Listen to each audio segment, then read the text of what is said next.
Hah? Hi.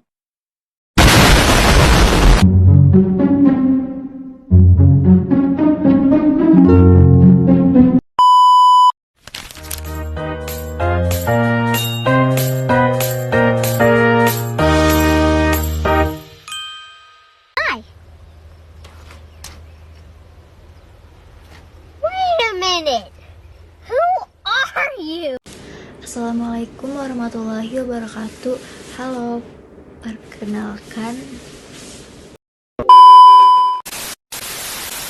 Assalamualaikum warahmatullahi wabarakatuh. Halo, perkenalkan, nama saya Alia Azahra Salsabila dari kelas 3C Ilmu Hubungan Internasional. Jadi di sini saya ingin sedikit menjelaskan mengenai kelebihan critical theory. Sebelum masuk ke pembahasan mengenai kelebihan critical theory, aku mau ngejelasin sedikit dari pendahuluan critical theory ini. Teori dalam hubungan internasional berfungsi sebagai alat untuk memahami bagaimana kekuasaan bekerja di tingkat global. Critical theory dipilih karena tidak hanya menerima tatanan internasional apa adanya, tetapi menyoroti struktur ketidaksetaraan, dominasi, dan hegemoni yang membentuk dunia. Teori ini tidak hanya bertanya apa yang terjadi, tetapi juga mengapa dan siapa yang diuntungkan oleh kondisi tersebut. Fokusnya pada emansipasi dan perubahan sosial.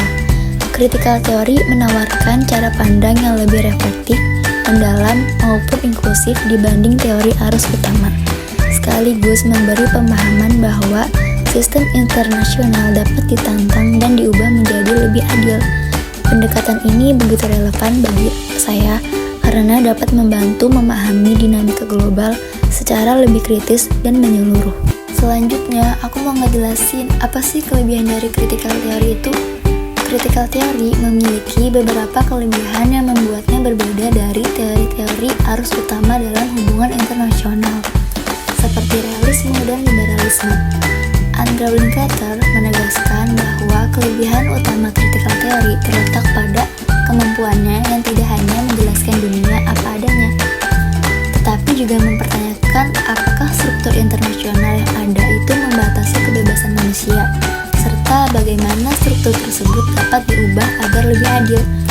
Ini berarti critical theory itu bersifat transformatif, karena ia ingin mengubah sistem internasional, bukan sekedar menerima dan menjelaskan kondisi yang sudah ada.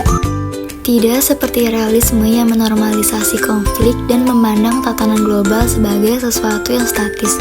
Critical theory menganggap bahwa hubungan internasional ialah hasil dari konstruksi historis sehingga dapat dipertanyakan dan diubah. Fokus utamanya itu adalah emansipasi, yaitu membebaskan manusia dari struktur kekuasaan yang menindas.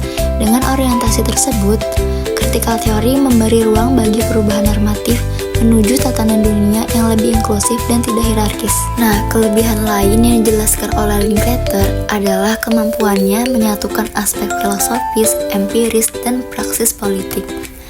Teori-teori tradisional biasanya kuat hanya pada salah satu aspek, sementara critical theory itu menggabungkan ketiganya sehingga analisis menjadi lebih menyeluruh.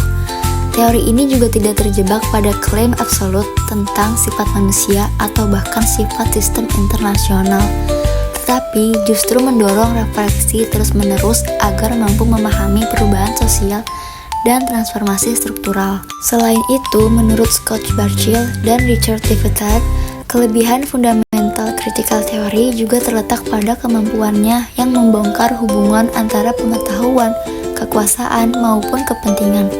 Critical theory menolak klaim objektivitas dalam ilmu hubungan internasional dan menegaskan bahwa semua teori itu selalu dilibatkan oleh nilai, konteks sosial, dan orientasi politik tertentu. Ini sejalan dengan gagasan Robert Jacques yang mengatakan bahwa teori itu selalu untuk seseorang dan untuk suatu tujuan, menggambarkan bahwa pengetahuan tidak pernah netral.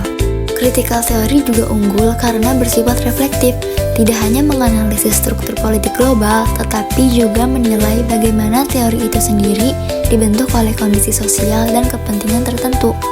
Orientasinya pada emansipasi menjadi nilai tambah penting karena teori ini bukan hanya ingin memahami dunia, tetapi juga mengubah struktur ketidakadilan yang membatasi kebebasan manusia.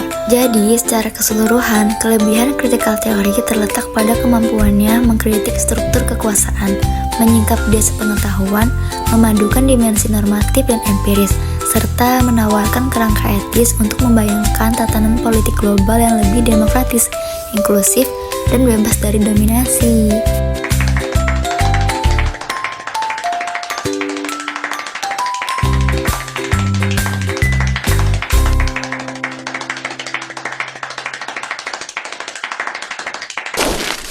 Saatnya sudah acuhkan tadi. Terima kasih dan jumpa lagi.